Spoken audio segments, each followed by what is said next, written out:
Hello and welcome.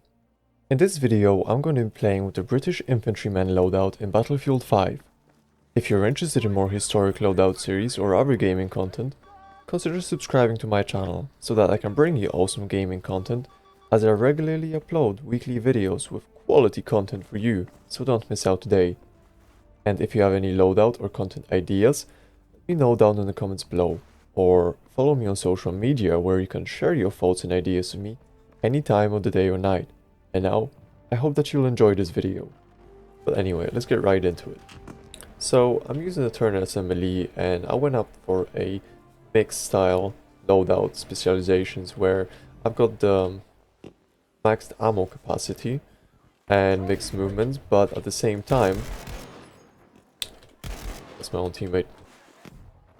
I also got hipfire specializations on here. And usually what I would go for with this type of weapon would be the max movement accuracy and movement speed which I got on here. But here I got the strip clips. And the interesting thing about the strip clips was that they were pretty much disposable, so they were preferred among soldiers over extended, or I should say replaceable magazines. Because a magazine was a lot more expensive to produce, which meant that soldiers couldn't just throw them away like they could strip clips. Okay, put those guys down. We're moving towards the objective. I just want to make sure that this ridge line here is clear so that our boys are able to move in without getting destroyed. And boom, the Piat. There we go. I really like the Piat, but at the very beginning when I started playing this game, I had absolutely no idea how to use it. I thought I heard movement over here somewhere. And rightfully so I did. Now, I watched a Forgotten Weapon documentary about this gun, Piat. And it's pretty weird to me, because it is a little mini mortar, and it's spring-loaded. And the way the gun was designed was to self-load after firing. And the person mentioned that if in case the mechanism didn't self-load, the operator could do it by pretty much pulling the gun, which had around 90 kilograms of resistance force, so that's quite a bit.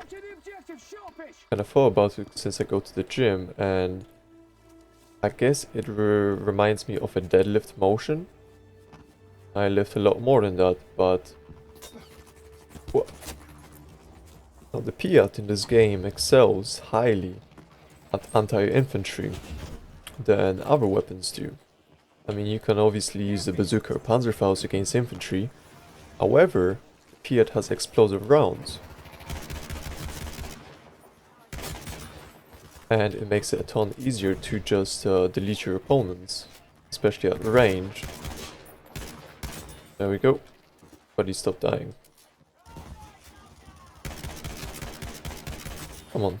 Aim wasn't particularly immaculate here. Let's take that down. Let's damage ourselves in the process.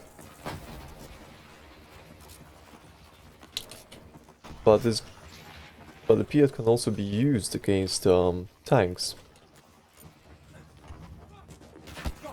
Nope. Type 2A. Those two guys, I didn't see them at all. Kind of tunnel vision this teammate. Another thing about the strip clips I just remembered is that they're a lot lighter to carry around than magazines would be, and they take up a lot less space in ammo carrier pouches, ammo carrier pouches, because the magazine is obviously constructed in a way where it'll only hold, let's say, I don't know, 10 bullets, and it'll take up a full ammo pouch on a ammo pouch belt, while a strip clip you could carry around 2 maybe or 3 in a single belt pouch. So that was another reason why strip clips were sort of prepared, not prepared, they were preferred by soldiers to carry the maximum amount of ammo that they could with as little weight as possible.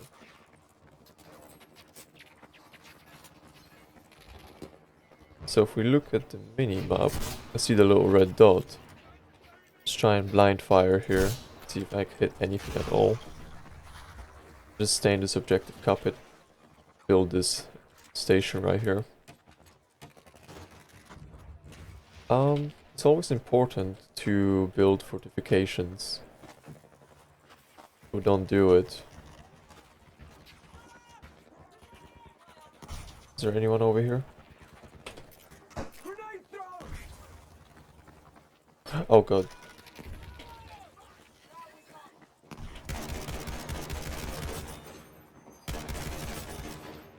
Jesus.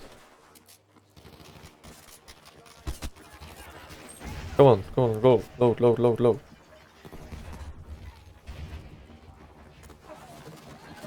I got you, I think. Okay, he's inside. Is that so? Let's fucking take this wall down then.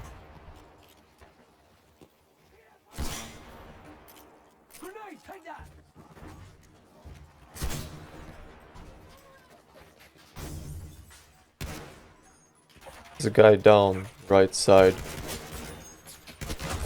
Oh, Jesus. Sweet baby Jesus. I did not see the tank. Okay, maybe. This is gonna be a tough one. There's a bunch of them pushing up, being aggressive. So I've been watching a bunch of World War I films recently. I mentioned in the previous video I'm not a huge fan of them because they're pretty much like these soap operas almost. Not exactly action-packed, they're just like playing on your emotions and stuff. And I watched one about the Battle of Somme with Daniel Craig. Wasn't very good, but it pretty much just portrayed life in the trenches and how soldiers interacted with each other. And at the end, pretty much the soldiers went over the top and they all died, like you would expect, considering that at the Battle of Somme, over 60,000 men died within the first 2 or 3 hours of the initial attack from the trenches. Okay, let's just stay composed here. Let's move up, slide, and now duck. Wait.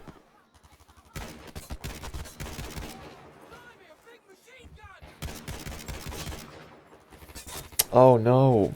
I was about to switch to the dynamite, destroy him. Now, leading up to the point I wanted to make about World War II is that British weren't really prepared for it.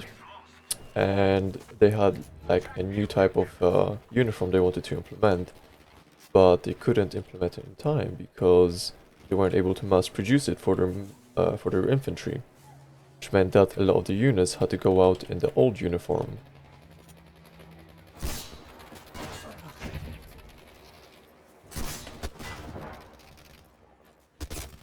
Yep. I'm gonna need some help with this tank. Where's our tank? So the problem with the uniforms was that, for example, the helmet was designed for a trench warfare. Which meant that its design would be most useful if you were having shrapnel falling down right upon you. But that obviously wasn't the case in World War II, since the Germans introduced the Blitzkrieg. It was pretty much made trenches in most cases obsolete. Or at least the whole fighting over no man's land style warfare.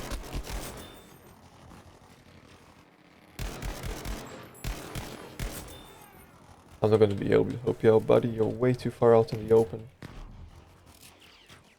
Come on. What are their tanks? Alright, buddy. I never know how to aim with this. I aim either too high or too low.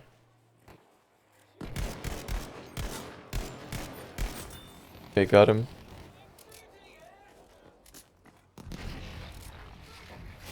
The strip clips are pretty badass. They have a pretty badass loading animation.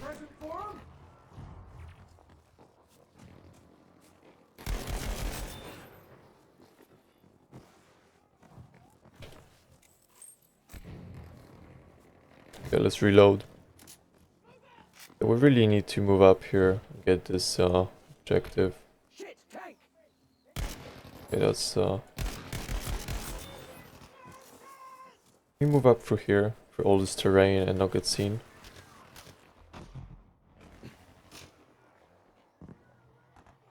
Coming, but where is the enemy?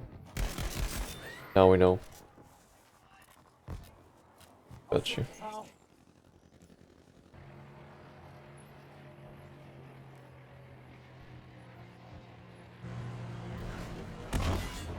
Hey, there we go. That's their tank down. What I find funny is that essentially the Battle of Dunkirk, British had SMLEs which were supposedly outdated and outmatched against the Kar 98Ks of the German army. However, they had slightly larger round capacity. And the best gun that the British were meant to have was the Bren gun. Is there anyone over here? There is.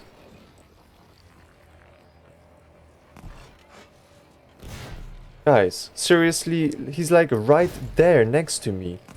And they're not gonna help me. Are you kidding me? He's right next to me and these guys are just like running around me instead of helping. Okay. This is just hilarious.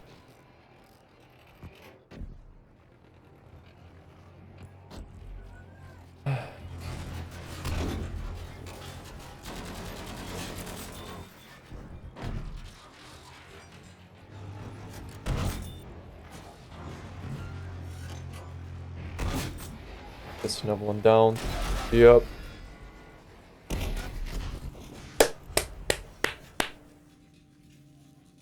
Nice one. I'm really just getting upset with this team right now. It's like if you don't drive into the objective, people are gonna complain. If you're in the objective and your team doesn't support you like here, then I don't know what I'm doing wrong. Thank you a bunch for tuning in, and I hope that you've enjoyed this video. If you did, consider leaving a like as it supposedly helps the channel to grow. If you didn't, then leave a dislike, as I do appreciate the criticism.